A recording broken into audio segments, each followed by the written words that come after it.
میں انوگریٹ کرنے کے لیے نہیں، انشاءاللہ تعالیٰ میں واپس آؤں گا انوگریٹ کرنے کے لیے، لیکن میں نے ایک وزٹ رکھنا تھا، دیکھنا تھا کہ کیسے چل رہا ہے یہاں کا کام. اور ماشاءاللہ ہمارا جو ٹراما سینٹر ہے چاندکا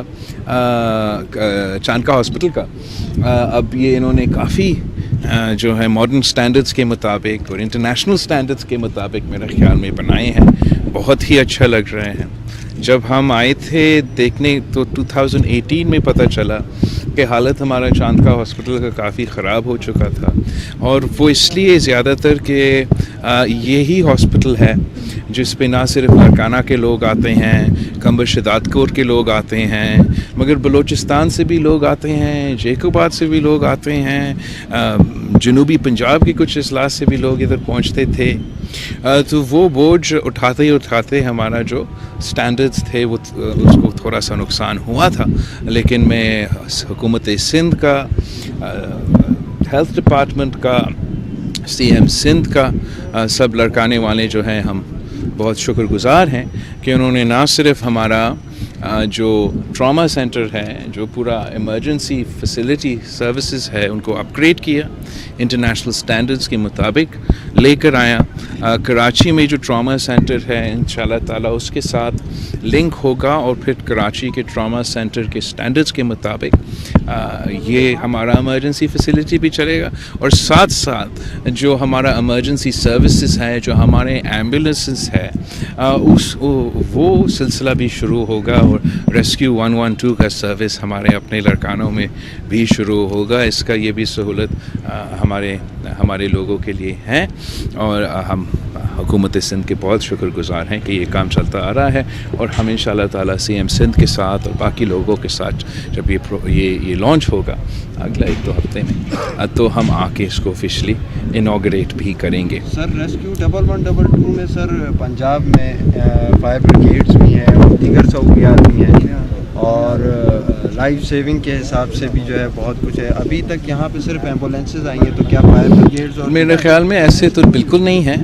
ہمارے ہاں بھی نہ صرف ایمبولینسز مگر فائر سروسز بھی تھا. ہم جو چاہ رہے تھے کہ ہم اس کام کو سینٹرلائز کریں، ایسے نہ ہو کہ کہیں عیدی کا ہو، کہیں ایک تو چاندکا کا ہو، ایک تو دوسرا ہاسپٹل کا ہو، وہ اپنے چلائیں.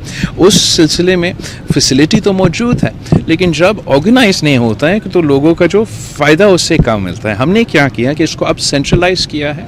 ہمارا جو ایمبولینس کا فیسلٹی ہے، جو تعداد ہے ایمبولینس اس کو بھی بڑھایا، اور ریسکیو 112 کے مطابق اب وہ نظام شروع ہو رہا ہے. اور جبکہ یہ کراچی میں تو شروع ہو چکا تھا، حکومت سندھ نے یہ کام شروع کیا کراچی میں بھی، لیکن میں چاہ رہا تھا کہ کراچی کے ساتھ ساتھ سندھ کے جو بڑے شہر ہیں، حیدرآباد، سکھر، لاڑکانہ، ان میں بھی ہم یہ فیسلٹی اپنے عوام کو پہنچائیں. تو کراچی میں شروع ہوا، لاڑکانوں میں شروع ہوا، اور انشاءاللہ تعالی NICVD کے طرز پہ کے ماڈل پہ ہم یہ جو ٹراما سینٹرز ہے کراچی میں، اسی طریقے سے ہر پہلے ڈویژنل ہیڈ کوارٹر، پھر انشاءاللہ تعالیٰ ڈسٹرکٹ ہیڈ کوارٹرز میں ہم ان کو انٹرنیشنل سٹینڈرڈز کے مطابق، یا جو ہم نے کراچی کے سٹینڈرڈز کے مطابق اس کے مطابق وہ چلے. اور میں جانتا ہوں کہ وسائل تو کم ہیں، مشکلات بہت زیادہ ہیں،